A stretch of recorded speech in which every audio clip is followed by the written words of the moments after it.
Winter Roses, Autumn by Fairytalelovr, Chapter 5. Varys sneaked down the maze-like secret passages of the Red Keep to the lower levels, where no one went anymore. At the time of Varys Targaryen, the servants took much more to hidden passages, but ever since Robert had become king and took the dragon skulls to the bowels of the castle, taking to visiting it sometimes, people always avoided the quicker way in favour of the outside peace and lack of whoring. Illyrio was already waiting for him near Balerion's skull. The little bird that had led him there vanished in search of more sweets. "My old friend," the spider greeted, "welcome to our capital. What news do you bring to me from across the water?" "Dear Varys," the Magister greeted as well. "I came personally this time. I thought it was best." "Which leads me to believe it is big and serious news. Tell me, my friend." "Viserys is leaving Volantis. He's certainly gone by now." "Why?" "He got in a fight with one of the Golden Company's captains about his importance." Illyrio rolled his eyes in annoyance. "In his mind he is Viserys III, and he is owed respect. He cares not that he relies on the kindness of strangers, because he actually has nothing.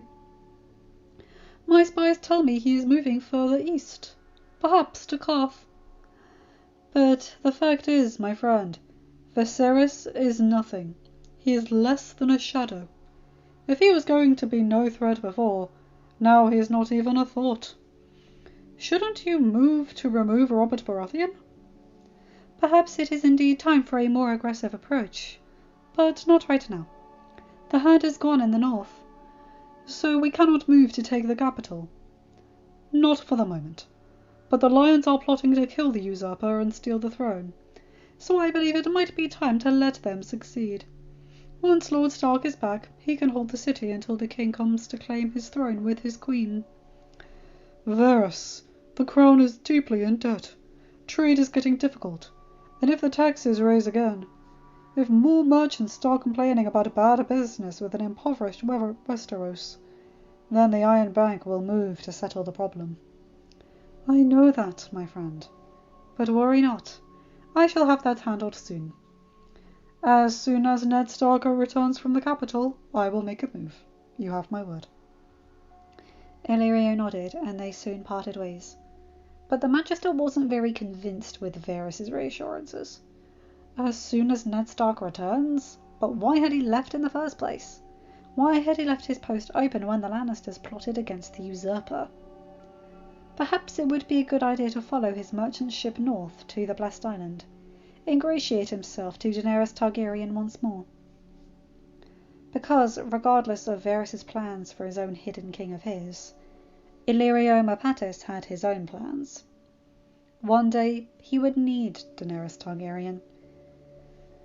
He would need her name and her bloodline, even if her husband was an inconsequential inconvenience. So, yes, he needed to move his own plans along. On the next morning, Jon felt nearly normal when he woke up. His chest still hurt if he took too deep of a breath, but on the general, he was feeling well again, so he insisted on going down to break his fast with the others. Dany had tried to convince him to stay in their room and have a tray, but Jon was adamant.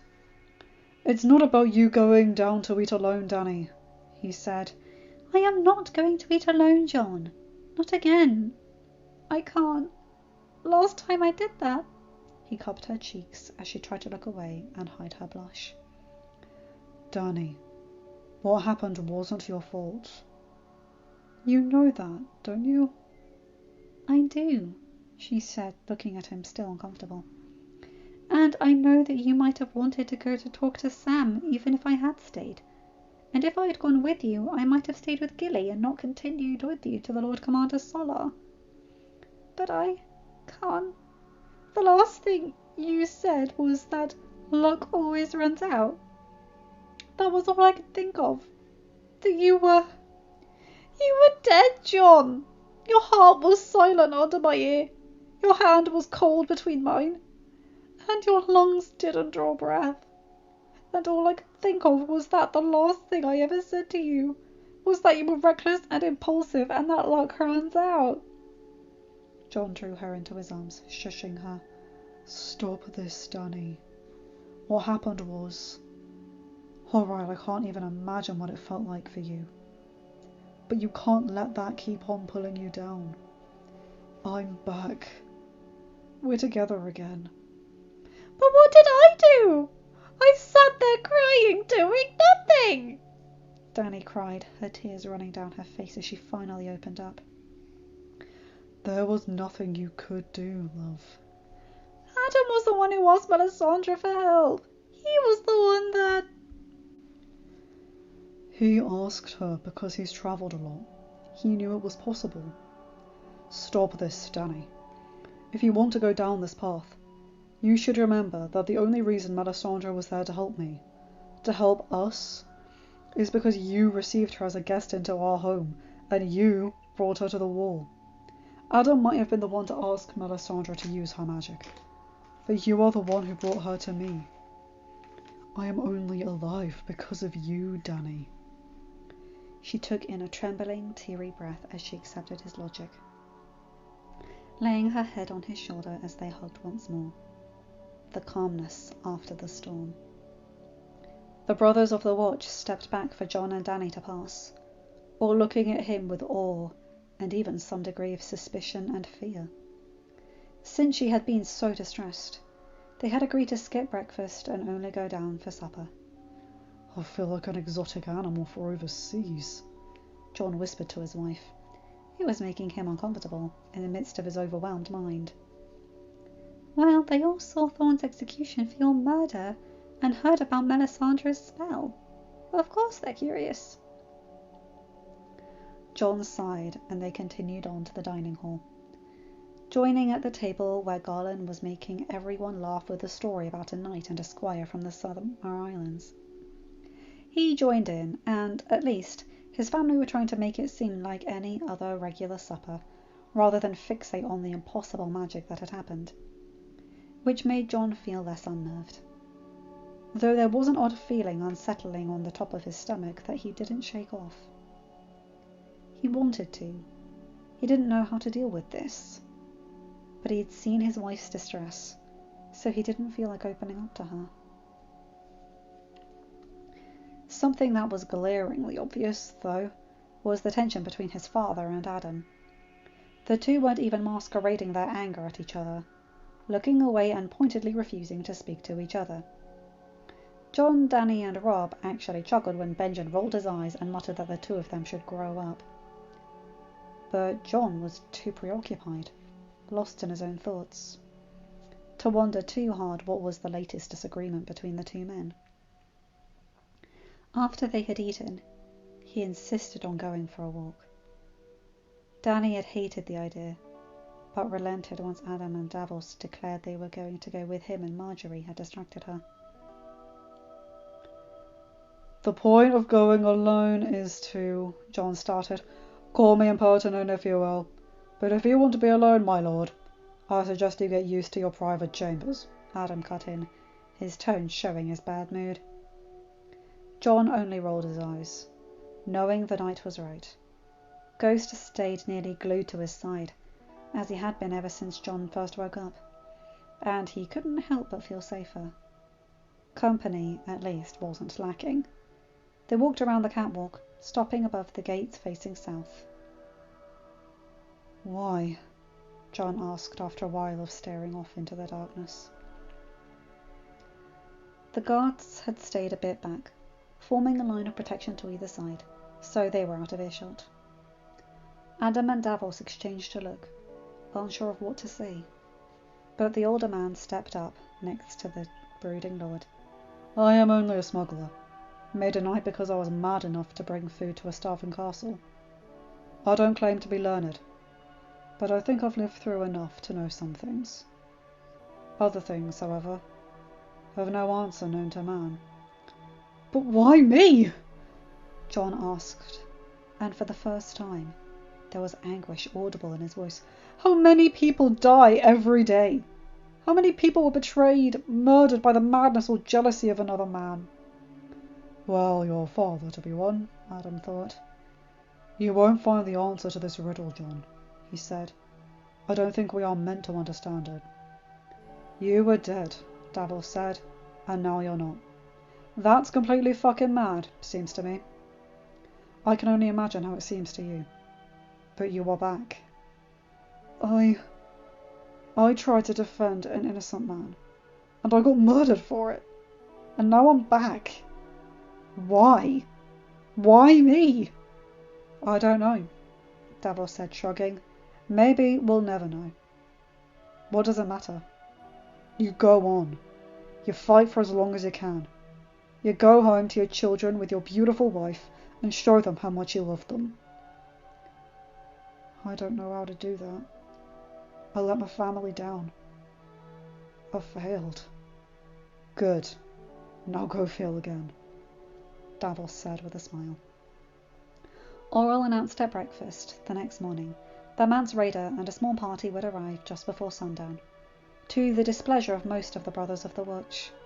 But Lord Commander Mormont was back on his seat at the table and quashed the moans with an energetic pulse. After the executions the day before, and the heads stuck on pike at the gates, the bodies roasting on the pyre, the malcontents were very subdued. Leaving Danny distracted with helping Gilly pack for her and Sam's voyage back home, John went down to the library. Lady Melisandre, he greeted. I didn't have the chance to thank you, my lady. I owe you my life. It was the Lord's doing, Lord Starling, the woman replied. I am merely his instrument. Lady Starling tells me you have visions, my lady. John started, unsure. Visions in the flames. And those visions are what led you to us. My lord communicates with me through showing me his will in the fire, my lord. I interpreted his visions and made my way to the Blessed Island. The Lord wants you alive, and so he made sure one of his followers would be here to ensure his will. But why? Why would a god have any interest to keep a bastard-made lord alive? John asked, not noticing as Adam rolled his eyes at his back. The Lord doesn't tell me his reasons, Lord Starling. Then she stopped and considered him. Melisandre had spent a great deal of time considering what had happened during the spell, and she couldn't help but wonder. There is a prophecy, she said. But then frowned. Adam stiffened and seemed uncomfortable. Another mystery, the priestess thought. I don't know if... John started, but she cut him off. It speaks of a prince, born amidst salt and smoke, promised to defeat darkness and bring by an eternal summer. And you were reborn amidst the salt of your wife's tears and the smoke of the Lord's fire, my lord, Melisandre said. The Lord of Light brought you back because you were heralded a millennia ago. You found out how to vanquish the White Walkers, because it is you who has the power to triumph over them, and end their cold darkness once and for all. John stood still, taking in what she was saying, each word making him uncomfortable. He noticed Maester Aemon had joined them, but his mind was overwhelmed again. There is one small problem with your logic, my lady, he said. I am no prince. And with that, John walked away and left the library.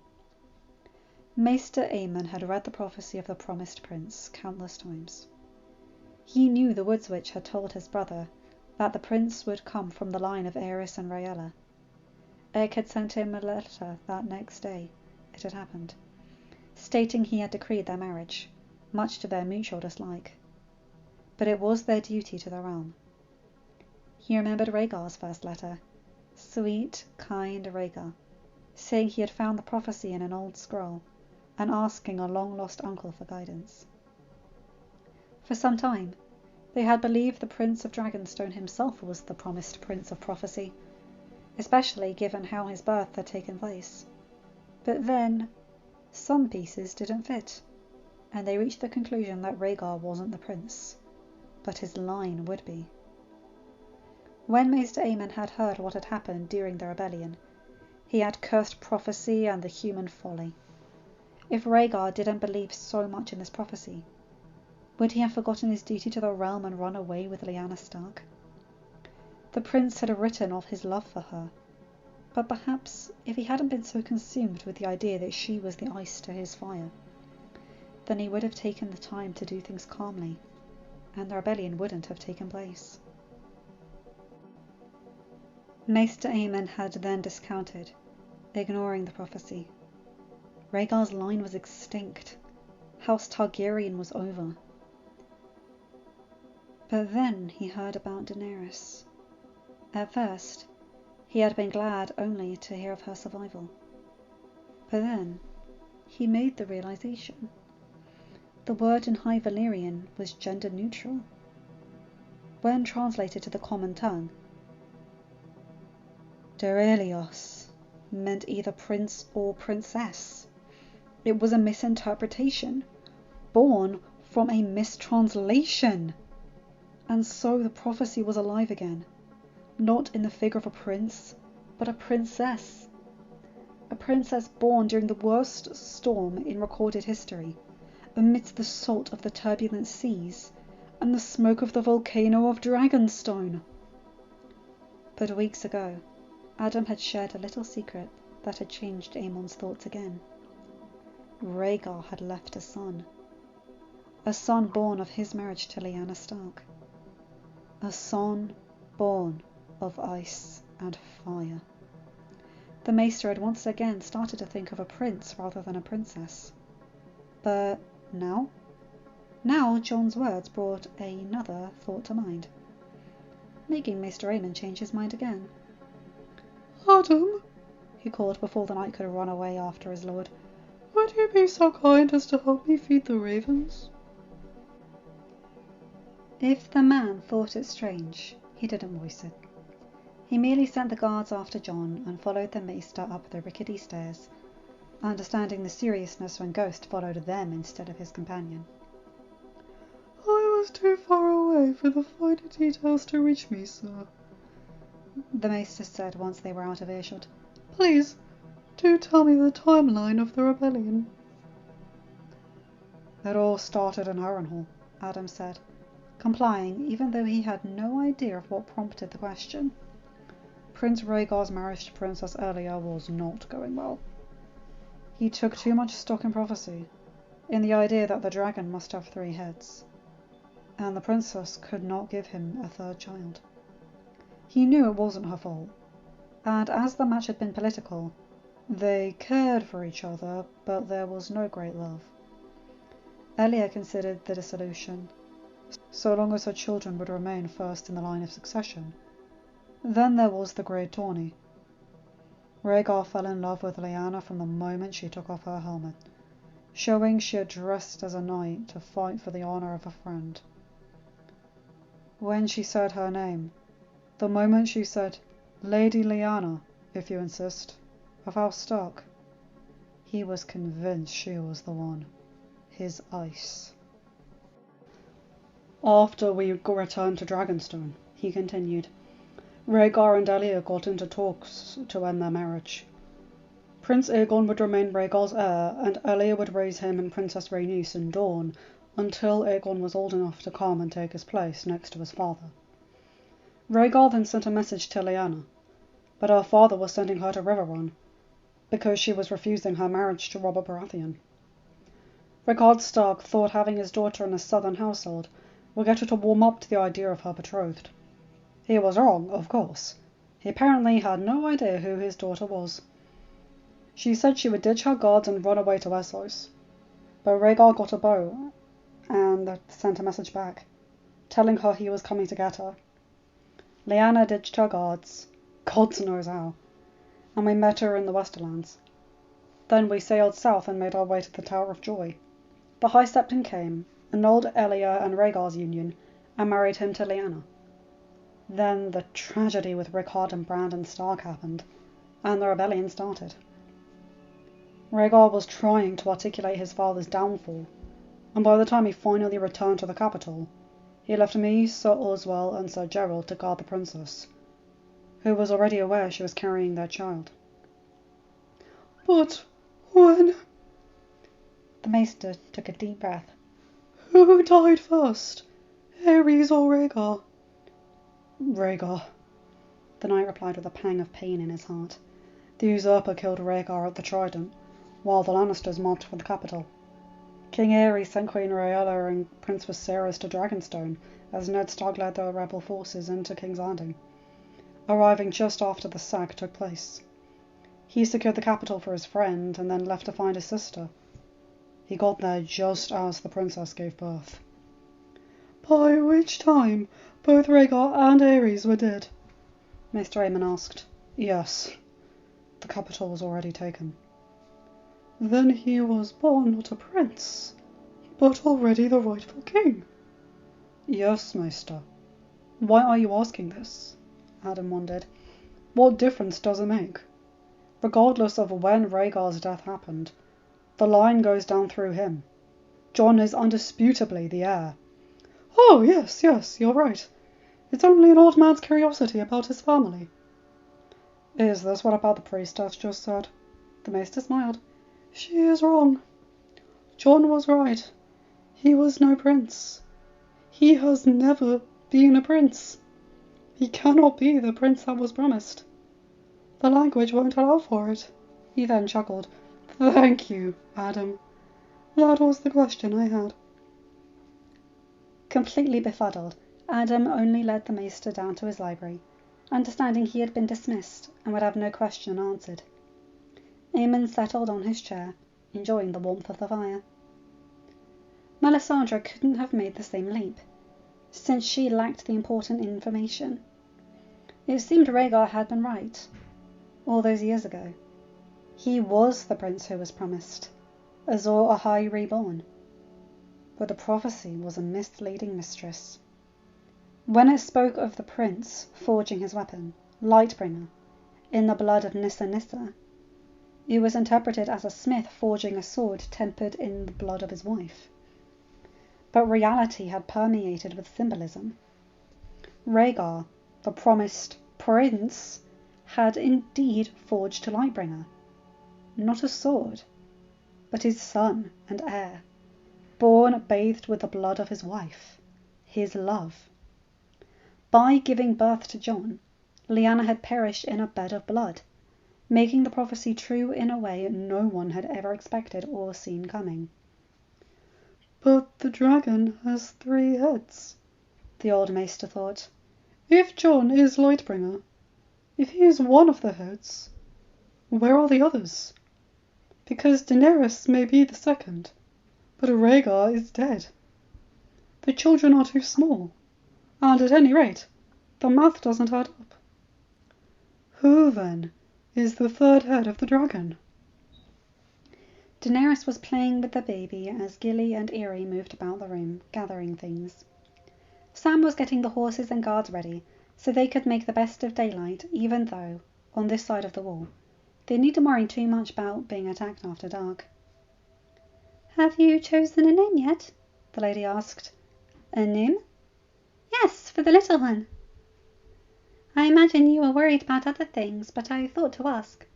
Dany smiled as the boy giggled. Oh! Gilly gasped. It's just... Wildlings don't name their babies until their 2nd name day, my lady. The cold. Life is harsh, and babes die all the time. Oh, I see. Of course.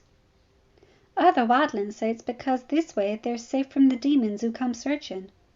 They can't camp for something without a name. You don't believe that? Dany asked. I never had cause to believe in gods and demons, my lady, Gilly said.